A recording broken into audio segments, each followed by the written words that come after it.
Come, take my hand.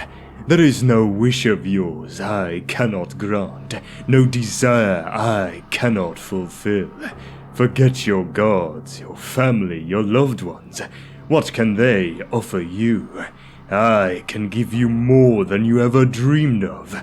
I have such things to show you, such pleasures for you to taste.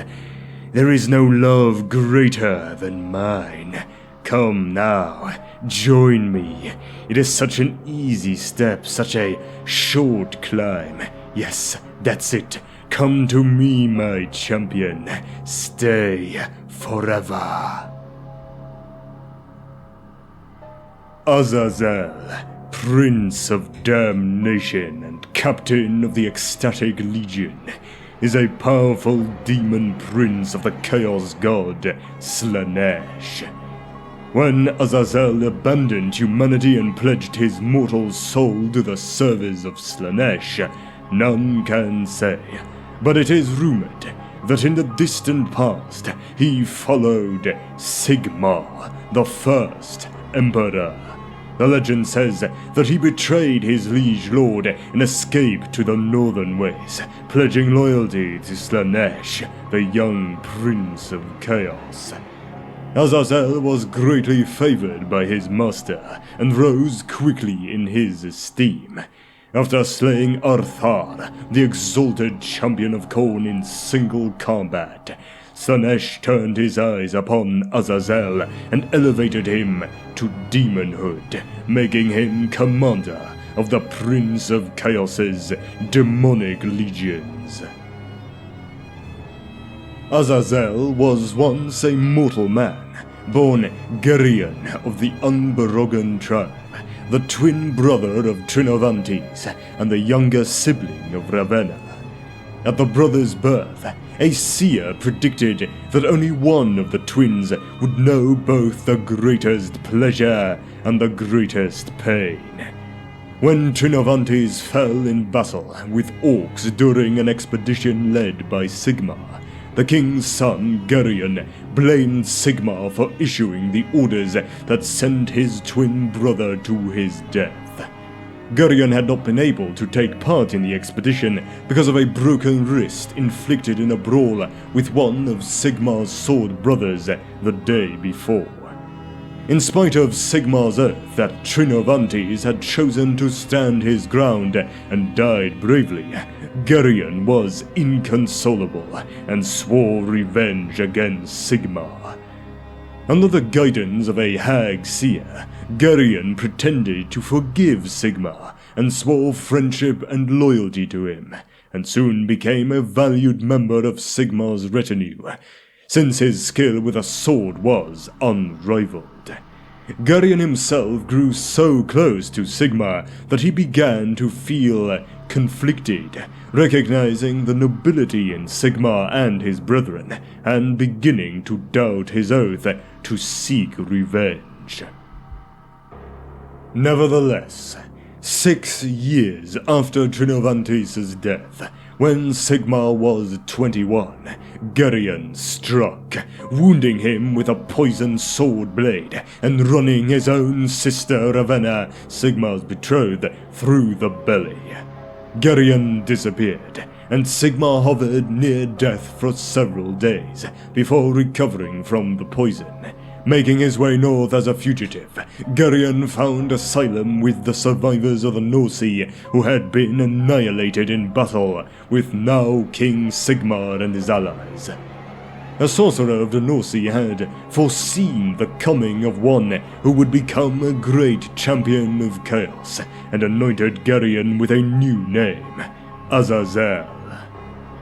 He is now a mighty champion of Slaanesh, having pledged his eternal loyalty to the Dark Prince and been granted demonhood in return. He has become the highest general of Slaanesh's armies and gained the ability to see into the very hearts and souls of mortals, revealing their hidden desires and most perverse pleasures. few have ever managed to oppose Azazel, as most who set out to challenge him are convinced by his silver tongue to join the Prince of Chaos instead. Legends tell of Templars of Ulrich, zealous men who vowed before the flame of their god to bring down Azazel or die trying. Before they could land one blow on Slaanesha's demonic general, they had been reduced to gibbering imbeciles, slaves to the slightest whim of Azazel and his master. Another tale tells of a questing knight called Guido de Brion, who kneeled before the demon prince before he could issue his challenge and had his head cut off while not moving an inch, utterly convinced of the justification of the act. It is said that the beauty of Azazel is second only to his patron. But as irresistible as his beauty is, there is a deadly edge to it. Those who have gazed upon him never forget the sensual temptation his presence arouses.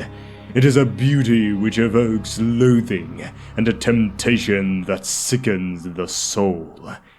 Azazel's hair is long, jet black, and as fine as flax.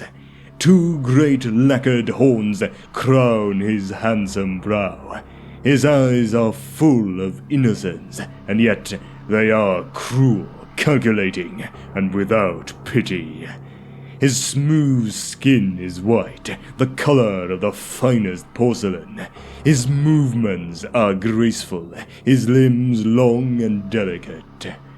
In his right hand, he carries an enchanted blade that rives as if alive, and his left hand is a long, chitinous claw, delicate and yet deadly.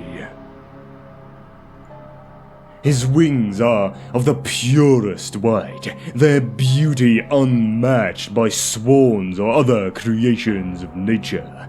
He soars over the battlefield, sometimes sweeping low to strike his foes, and yet his feet never touch the ground.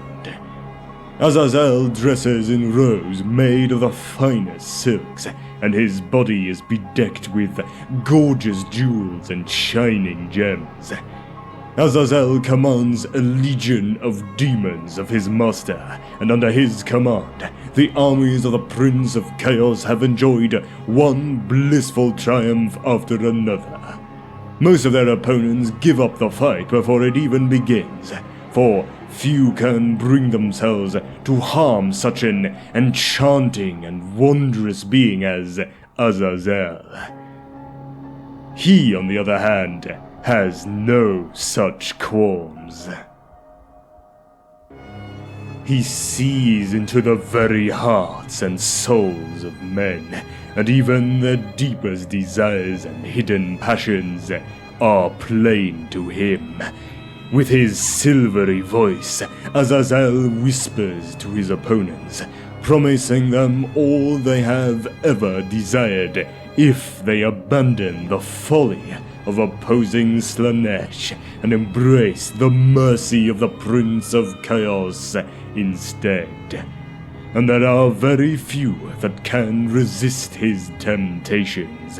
All who know of him dread to face him in battle, for the cost of losing to Azazel is not only the death of the body, but the damnation of the soul as well. And to end things off, his Wargear. Those who come face to face with the awesome presence of Azazel risk gambling with their very souls. Many who see him lose their free will and become incapable of opposing him. They are used as playthings by him until he grows bored and disposes of them as he sees fit.